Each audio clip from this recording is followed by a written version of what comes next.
مش متأكد منها بنسبة 100%. انما في مفاوضات قويه جدا ما بين زين الدين بالعيد ومجلس اداره نادي الزمالك ونادي سنت البلجيكي. بيتفاوضوا على 800 الف دولار للنادي. هيبعت 400 وبعد كده 400 التانيين المفروض يبعتهم بياخدوهم منين؟ من المحكمه الرياضيه. زي ما احنا عارفين كل لاعب في نادي الزمالك بيلعب في نادي الزمالك بياخد جزء من مستحقاته، والجزء الثاني بياخده من الاتحاد الدولي لكره القدم. زيزو هيلعب ماتش باتشوكا. جوجو صباح الفل. زيزو هيكون موجود في ماتش باتشوكا النهارده اكيد مليون في المية. مليون في المية زيزو وديانج وحمدي فتحي وامام عاشور ومحمود حسن تريزيجيه ومحمد كل اللعيبه هتبقى موجوده، لكن في ناس هتبقى موجوده على دكه البدلاء وناس خارج القايمه. صابر السعيد صباح الفل صباح الجمال صباح السعاده عليك يا غالي. زين الدين بالعيد مضى في بيراميدز مدرب مش الزمالك، وغير كده حبيب قلبي ما تمشيش وراه ولا كلام ميدو يلبس. ما بص، ما بمشيش ورا كلام حد، انا بقول المعلومات اللي عندي واجرى على الله. صباح الفل اخويا وحبيبي على عنتر. عنتر يا عنتر، هم وعزه ومقدره. صباح الفل يا عم علي يا جميل.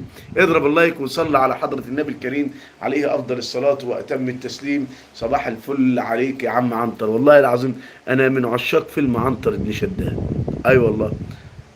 عنتر يا عنترة. صباح الفل يا عم علي. صباحك جميل يا غالي. اضرب اللايك ودوس على القلب الاحمر اللي على الشمال. عم صابر السعيد اضرب اللايك ودوس على القلب الاحمر اللي على الشمال. اي كده يا عم، دوس على القلب الاحمر كده وفرحني. خلي اللايف ده يوصل لكل جمهور النادي الاهلي. اضرب اللايك يا جميل ودوس على القلب الاحمر كتير جدا جدا جدا جدا جدا عشان نوصل اللايف ده لكل الناس.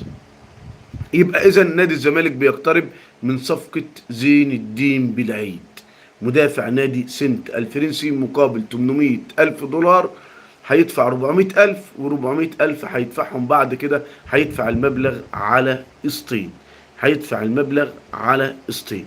طيب مفاوضات بيرسي تاو اللاعب الانجولي لاعب النادي الاهلي اللي انا ما زلت بحبه وبعشقه، يعني ما انساش عمري ابدا بيرسي تاو. لما بكيت ابكاني والله العظيم بيرسي تاو في نهائي دوري ابطال افريقيا، والله عمري ما انسى.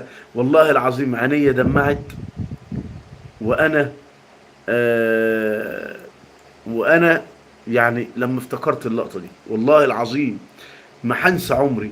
الجون اللي جابه بيرسي تاو في الوداد المغربي، في الوداد المغربي لما كهربا جاب جول وبيرسي تاو جاب جول من العرضيه بتاعت حسين الشحات، والوداد المغربي سجل هدف تمام، وبيرسي تاو طالع من الملعب وانا قاعد كنت في مش عارف في مقصوره الصحفيين ولا فين، واحد بيعمل لي كده هناك وبيعمل لي والله العظيم ما نسيها.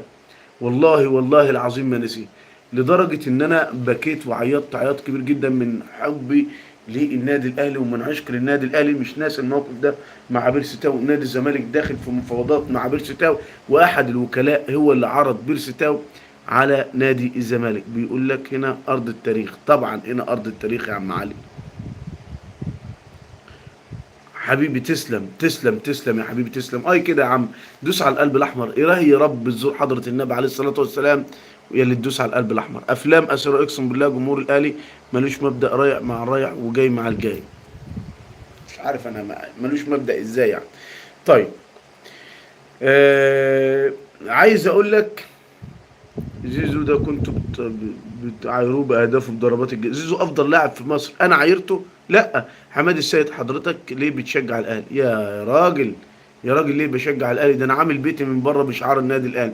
شريف الغمازي صباح الفل يا غالي، كل سنه وحضرتك طيب. انت اللي منور يا غالي. اخويا وحبيبي عادل فتحي صباح الفل عليك صباح الجمال. دوس يا عم شريف على القلب الاحمر على طول اللي على الشمال. عم عادل دوس على القلب الاحمر يا غالي. عم عماد السيد، كل الناس اللي موجوده معانا في اللايف تدوس على القلب الاحمر اللي على الشمال. شعللوا اللايف ده يا جماعه، ولعوا اللايف ده يا جماعه زي الغليان اللي في نادي الزمالك بسبب صفقه انضمام احمد السيد زيزو.